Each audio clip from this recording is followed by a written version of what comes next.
انسان نہ تو مکمل طور پر فرشتہ ہے نہ مکمل شیطان، مگر کبھی کبھی انسان وہ کام بھی کر جاتا ہے جو اسے انہی صفات سے قریب پہنچا دیتا ہے۔ میں نے بھی کبھی خود کو فرشتے جیسی صفات کا مالک نہیں سمجھا تھا، اور نہ میں ایسی صفات اپنے اندر لا سکتا تھا۔ البتہ مجھ میں شیطان جیسی صفات بدرجہ اتم موجود تھیں۔ میں نے اپنی ساری زندگی آوارہ گردی اور برائیوں میں گزاری۔ بہت چھوٹی عمر میں ہی چوریاں اور جیب تراشی میں ماہر ہو چکا تھا۔ اس کی وجہ یہ تھی کہ گھر میں کوئی روک ٹوک کرنے والا نہیں تھا۔ باپ کا سایہ بچپن میں ہی سر سے اٹھ گیا تھا۔ ماں بیچاری مجھے کنٹرول کرتی تو کیسے؟ اس کی نصیحتوں ہدایتوں کو میں خاطر میں ہی نہ لاتا اور اپنی مرضی کے کام کرتا۔ دل جو کہتا اسے ہی اچھا سمجھتا۔ ماں ان دوستوں سے دور رہنے کی تلقین کرتی جن کی شہرت اچھی نہیں تھی، مگر وہی مجھے اچھے لگتے اور میں ان کے قدم سے قدم ملا کر چلنے کی کوشش کرتا۔ ہر وہ برا کام کرتا جسے لوگ نفرت کی نگاہ سے دیکھتے ہیں۔ نشہ کرنا، جوا کھیلنا اور بازاری عورتوں کے پاس جانا میرے لیے پسندیدہ مشغلے تھے۔ مجھے سچ، خلوص، محبت، نیکی اور ایمانداری جیسے الفاظ یوں لگتے جیسے ان کا وجود میرے لیے ہے ہی نہیں۔ میں معاشرے سے اپنی محرومیوں اور ناکامیوں کا انتقام لے رہا تھا۔ جس معاشرے نے مجھے کچھ نہ دیا تھا، اس سے میں بہت کچھ چھین لینا چاہتا تھا۔ ضمیر، نیکی اور غیرت کے الفاظ میں نے اپنی ڈکشنری سے نکال پھینکے تھے۔ مجھے دنیا سے، دنیا والوں سے اور اچھے اور باعزت انسانوں سے سخت نفرت تھی۔ میں برے لوگوں کو ہی اچھا سمجھتا تھا، کیونکہ کم از کم وہ اپنے چہروں پر نیکی کا لبادہ چڑھا کر چھپ چھپ کر برائی تو نہیں کرتے تھے۔ کھلے عام ڈنکے کی چوٹ پر برائی کرتے اور خود کو برا کہلاتے تھے۔ ان کی زندگی بظاہر کچھ اور اصل میں کچھ اور نہ تھی۔ وہ کھلی کتاب تھے۔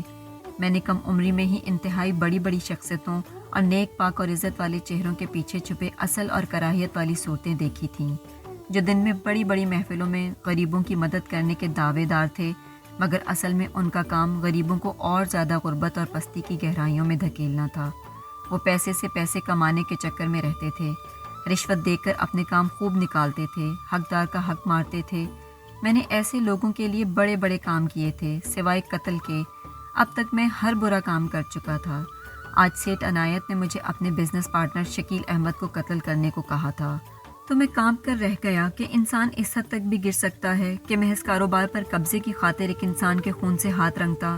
میں نے بہت کوشش کی کہ کسی طرح یہ کام ٹل جائے، چاہے سیٹھ عنایت کسی اور سے یہ کام کروا لے تاکہ میں تو قاتل کہلانے سے بچ جاؤں، مگر میں سیٹھ عنایت سے پیسے لے چکا تھا، اس لیے مجھے یہ کام کرنا تھا۔ میں اب شکیل احمد کے گھر کے چکر لگانے لگا کہ جیسے ہی وہ مجھے اکیلے میں ملے اس کو قتل کر دوں۔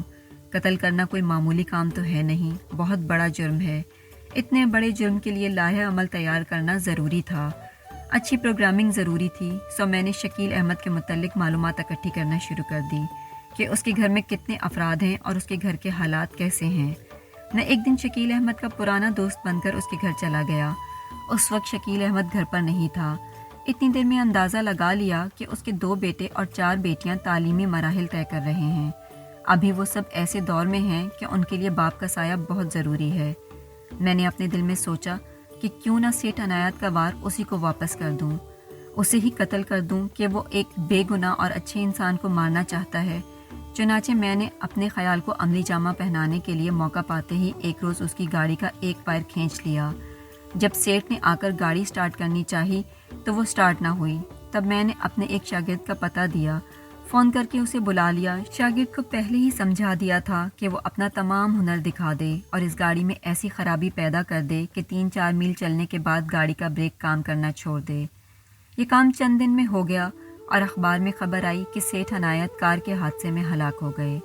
میں بہت خوش تھا کہ میں نے بدبخت انسان کو اس کے انجام تک پہنچا دیا ہے۔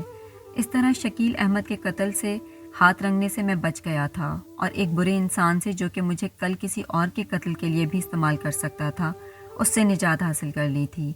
میں اس حادثے کا رد عمل جاننے کے لیے شکیل احمد کے گھر پہنچا۔ کھڑکی کھلی ہوئی تھی، میں نے اس سے اندر جھانکا۔ وہ شراب کا گلاس تھامے بیوی سے کہہ رہا تھا، بس کچھ دن اور رہ لے، میں نے جو خواب دیکھا تھا پورا ہوا، کاروبار میرا ہوا، اب اس گھر میں سلمہ آ کر رہے گی، تو اپنا سامان سمیٹ لے۔ میں آج جیل میں عمر قید کی سزا کاٹتے ہوئے اکثر سوچتا ہوں ان دونوں میں سے زیادہ برا کون تھا۔